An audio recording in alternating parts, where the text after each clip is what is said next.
Argiaren podcastak.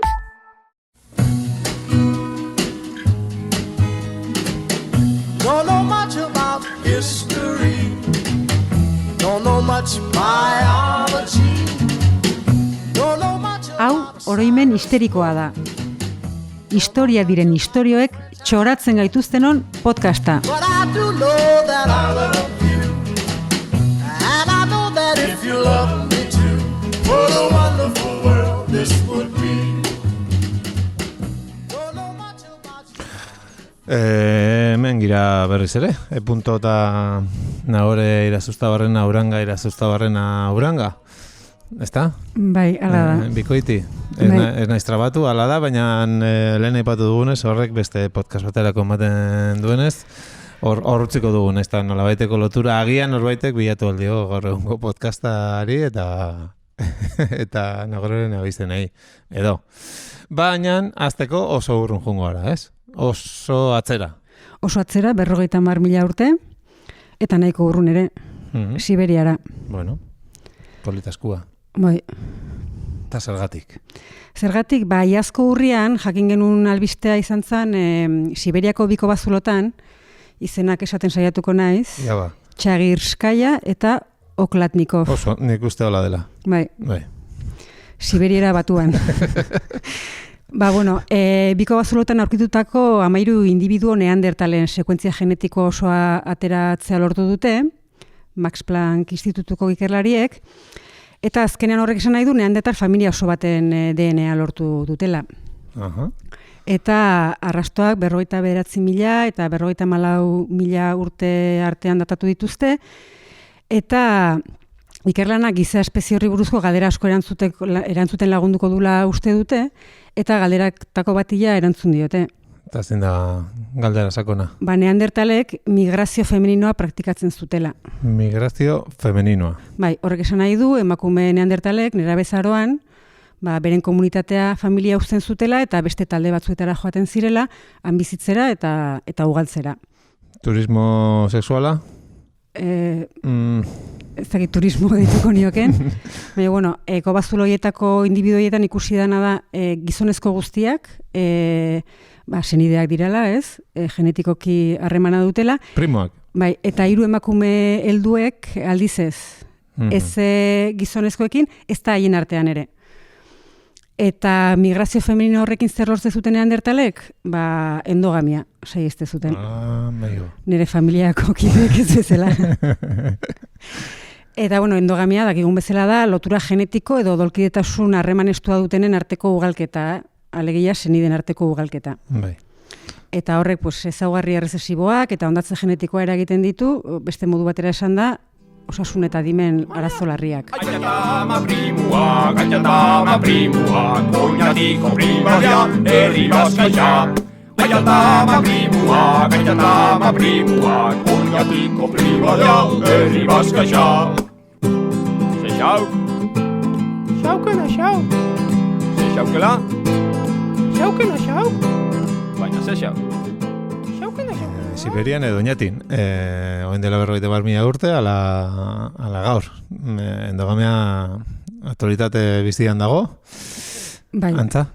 Bai, duela 50.000 urte, desagertutako giza espezie batek bazekien endogamia saiestu bertzela, ez?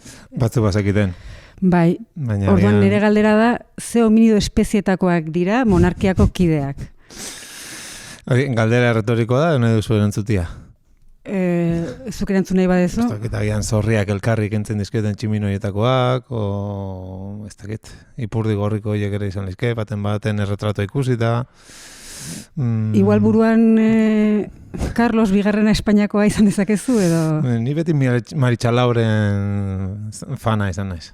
Bai. Baina, horrek ere badu, bere endogamik partea. Baina ez dauka Carlos Bigarrenak zeuzkan titulo mordoa. Carlos Bigarrena Espainiakoa esan dugu, baina zehazki Carlos Bigarrena Gaztela Leongoa zen. Eta 5. Nafarrokoa.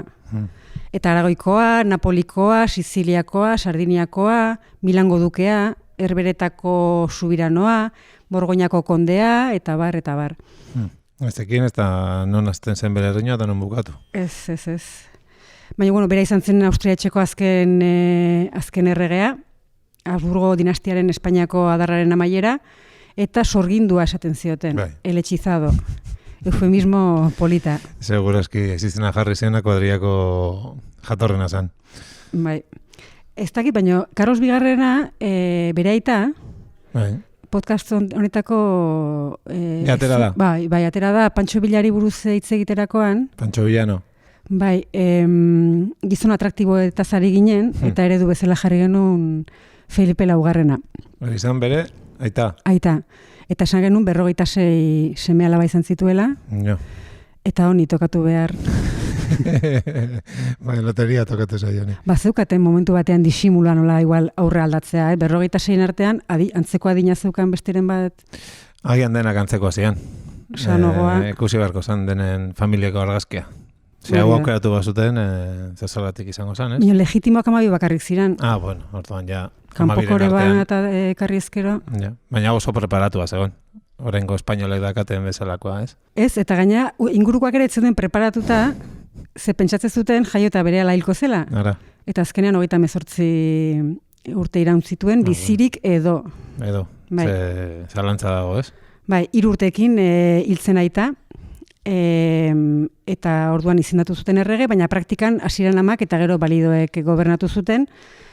Eta, bueno, adimen urrikoa, errakitikoa, antzua, titulo baino gaixotasun gehiago zituen. Eta bueno, hubeto ulertzeko igual bi deskribapen irakurriko ditut. A ber. Lehenengoa da, Aita Santuaren nuntzioak, beraz, Vatikanoko ordezkariak edo enbaixadoreak, egindakoa. Erregea nahiko txikia da, ez guztiz gaizki egina, aurpegiz itxusia. Lepoa luzea du, aurpegia ere luzea, gorantz konkortua bezala. Beheko Espainia austriatarren ohikoa. Begiak oso handiak, urdin turkesa kolorekoak, eta azala fina eta leuna. Ile horia eta luzea du, atzeraka horraztua belarriak agerian utziz. Bai. Onaino honek ondo. Bueno, nik nire edo gure horrengo podcastako izen bulo badakat. Ez guztiz gaizki egina, zoragarria. Guztiz gaizki egina. Oso polite.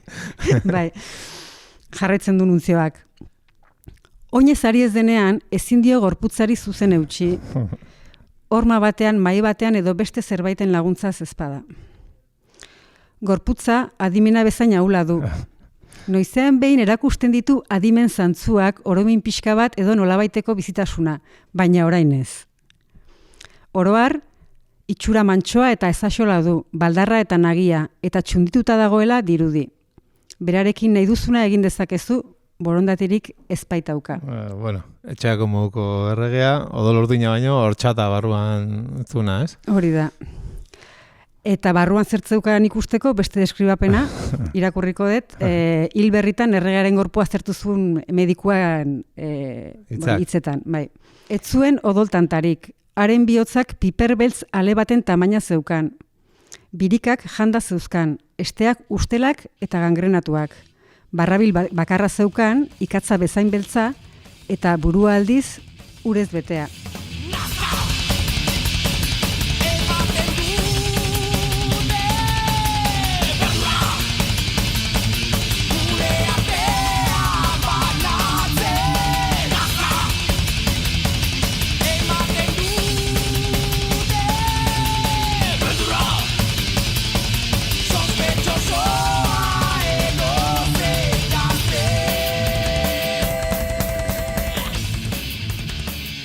Agian izenaren sarma da.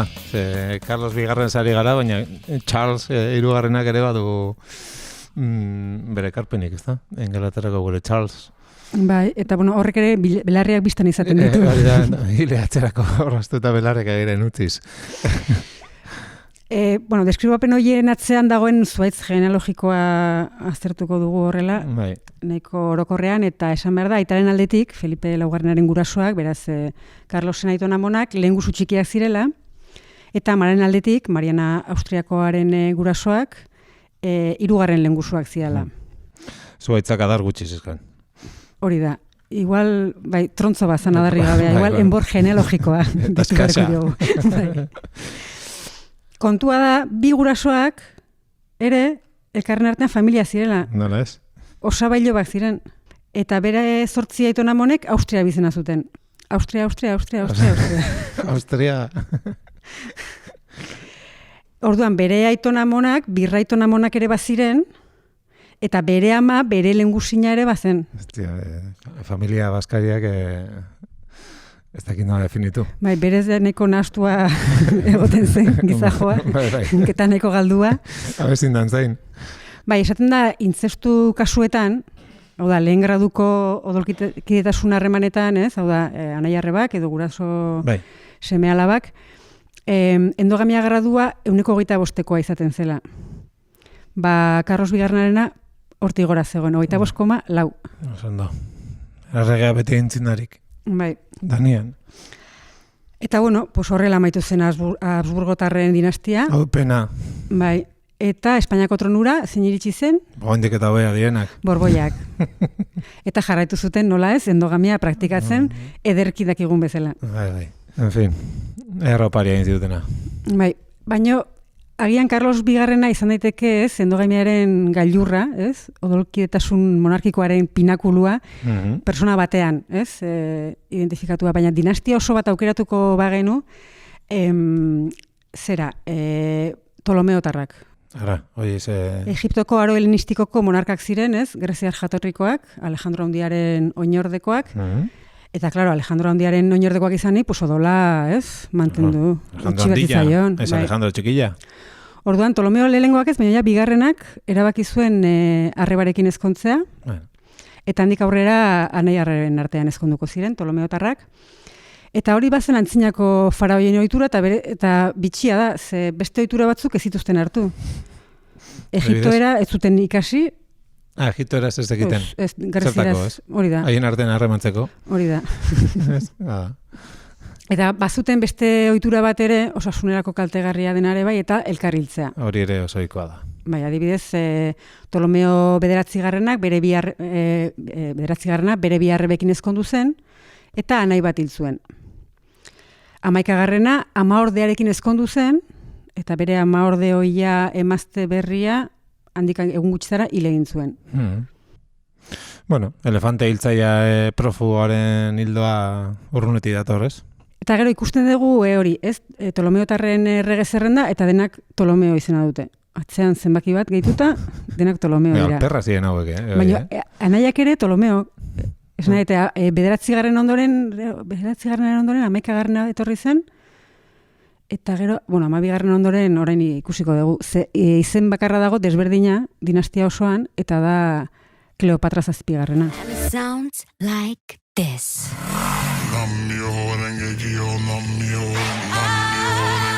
La Cleopatra.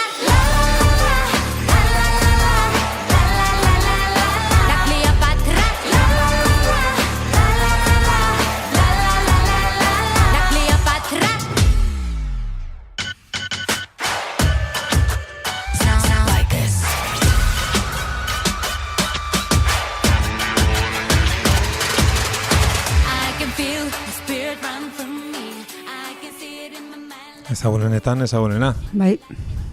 Eta mirarietan sinistuko bagenu, esango genuke miraria dela, ba hori ez, muturreko endogamia hori eta elketarako joera hori kontutan hartuta, ba, helduarora bizirik iristea, osasuntsu, eta gainera agintea lortzea, ez?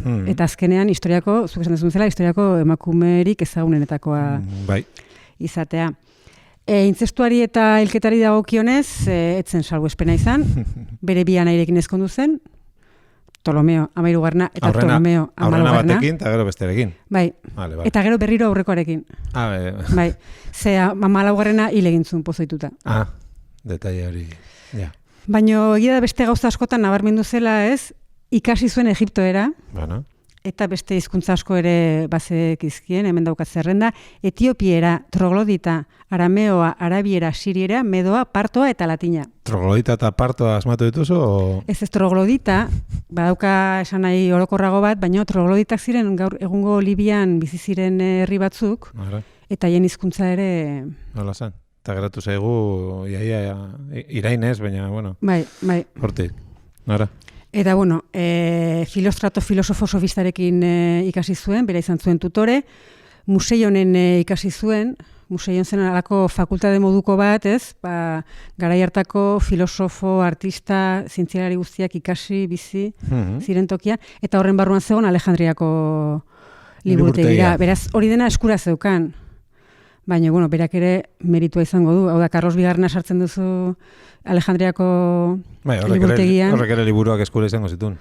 Bai, baina ongo zen galduta, hori, familiako bazkarietan bezala.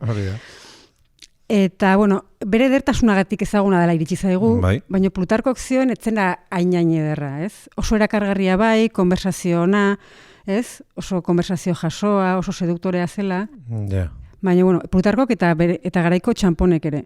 Bai. Agertzen zen. Hori joera hori bazegoen. Bai. Eta nahiko sudur konkortua zeukan. Agian Kleopatak ere entzuten zuen ugauko berbena punktalde hori. Feos, pero majos. Bai. Bueno. Itxusi eretzen izango, baina eta gainera edertasuna barruan ere txako modukoa.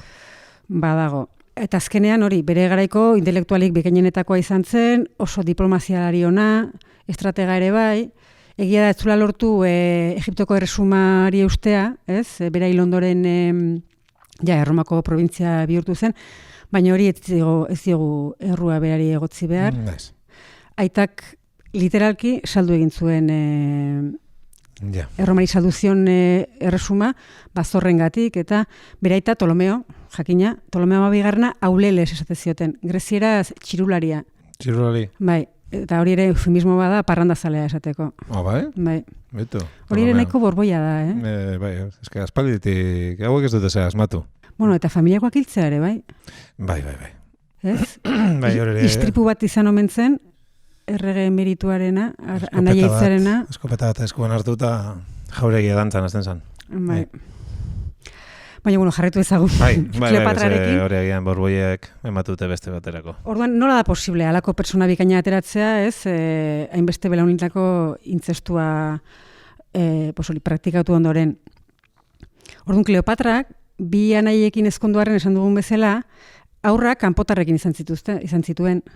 Bat izan zuen Julio Cesarrekin, eta beste hirurak Marco Antoniorekin. Bai, eta berak ere izena jartzen jaioa zen, zebeitu dut izenak, eta bere lehen semeari, imaginatzen du Julio Cesarrekin izan zuena. Cesarion. Bai. Hori oso guapoa da izena, da Cesar txikilla. Bai. Hori ere polita da. Eta azkena, asko gustatu zait, gehien gustatu zaidan, laugarrena, Ptolomeo Filadelfo. Bai.